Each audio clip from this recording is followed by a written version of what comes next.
Allowance دیے جا رہے ہیں. آسٹریلیا میں تو فی بچے کے پتہ نہیں کتنے ڈالر ملتے تھے. پاکستانیوں نے یہی کام شروع کر دیا, وہاں جا کے کچھ بھی نہیں کر رہے, بچے ہی پیدا کر رہے ہیں. گورنمنٹ نے پھر روکا یہ کہ یار ہمارے والوں کی تو اسپیڈ بڑھ نہیں رہی, ان کی ڈبل ہو گئی ہے. تو میں نے آسٹریلیا میں بیان کیا, میں نے کہا دیکھو تمہارا انہوں نے پیسے بند کر دیے لیکن اسپیڈ تمہاری ختم نہیں ہونی چاہیے. اور میں نے ان کو ملک کے خلاف اکساتے نہیں, ہم کہتے ہیں آئین کو فالو کرو بھائی, ہم ان کو باغی نہیں بناتے, ہم کہتے ہیں ملک کی قوانین کو فالو کرو. تو اب کیا ہے کہ اب وہ لوگ پتہ ہے کیا کر رہے ہیں, اب ان کو پتہ ہے کہ یار ہماری اسپیڈ اب بڑھنے والی نہیں ہے. اب وہ اس کا حل یہ تلاش کیا کہ ایشیائی ملکوں کے لوگوں کی اسپیڈ کو کم کر دو. سمجھتے ہو, اس کے لیے وہ اتنے پیسے خرچ کر رہے ہیں کہ آپ کی سوچ ہوگی. فیملی پلاننگ پہ, میڈیا پہ, میرا جب بھی ٹیلی ویژن پہ کوئی بیان ہوا ہے نا, اس میں مختلف ٹاپک پر اس میں کئی فیملی پلاننگ کی بات آئی, ٹی وی والوں نے وہ کٹ کر کے چلایا ہے.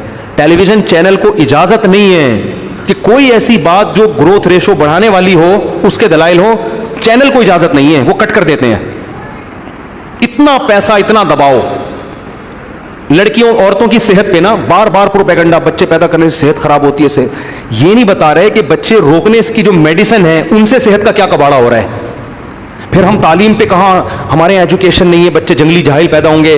ارے تم جو تعلیم پہ جو تمہارا بجٹ ہے نا, اس سے زیادہ بجٹ بچے روکنے پر ہو رہا ہے. یہ بجٹ نکال کے اسکولوں پہ لگا دو یار. نہیں آئی بات سمجھ؟ جیسے ایک آدمی کہتے ہیں میرے 6 بچے ہو گئے, کہاں سے کھلاؤں گا؟ تو 6 بچوں پہ جتنا خرچ ہوتا اتنا بچہ روکنے پہ کر رہا ہے وہ, میڈیسن کھلا کھلا کے. دنیا کہے گی نا کم بخت, اتنا تو پیدا ہو کے نہیں کھاتے جتنا تو نے اپنی بچی بیوی کے آپریشن پہ اور حمل روکنے پہ لگا دیا تو نے. یہ کر رہے ہیں فیملی پلاننگ والے. تعلیم کا بجٹ کم ہو گیا ہے اور بچے روکنے کا بجٹ.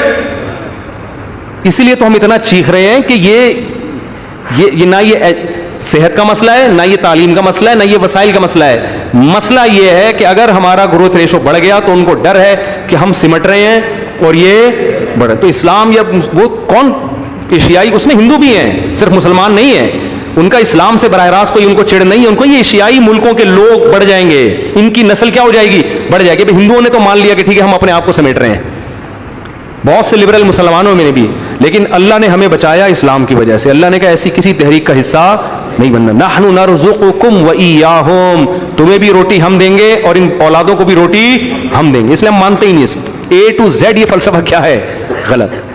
تبھی تو میں اپنے بچوں کی کبھی کبھار زیارت کراتے رہتا ہوں کہ یار یہ کون سی غلط, کون سا والا پیس غلط لگ رہا ہے آپ کو, کون سا والا پیس لگ رہا ہے کہ اس کو پیدا نہیں ہونا چاہیے. ہمیں تو ہر بچہ آنکھوں کی ٹھنڈک ہے, ہر بچے کی الگ اسٹائل ہوتا ہے, الگ شرارتیں ہوتی ہیں.